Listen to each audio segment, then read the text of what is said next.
Hello orang Negeri Sembilan, lagi-lagi orang sekitar nilai. Event makanan paling happening, jom santai X Syami Shazli sekarang dah sampai ke area korang. Diorang bertapak kat N9 Arena Stadium Nilai bermula 27 sampai 31 Ogos 2026.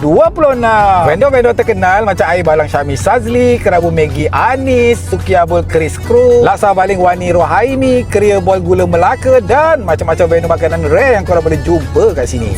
Orang-orang nilai kalau tak datang memang rugi besar. Nak cari menu klasik ke, menu moden ke, menu viral ke, air-air ataupun dessert, semua ada kat sini. Ada coklat cow 2 layer yang meriah tu, red velvet mochi bella, apam balik mini by NHA, Elova signature pavlova yang pastinya tak menyesal korang cuba. Ada juga jelly ball gedik yang mana bawa anak-anak diorang mesti suka. Dan apa yang menariknya, kalau korang datang waktu malam, diorang akan buat pelbagai persembahan konsert. Ada artis legend Zaitun Samion, Ramli Sarip, Syamvisa, Ramlah Ram, Toki dan ramai lagi lah. Bila lagi boleh tengok konsert secara percuma, santai-santai sambil jalan-jalan cari makan, dan dalam masa sama boleh sambut Ambang Merdeka kat sini. Jadi guys, korang jangan lupa datang dan support ya.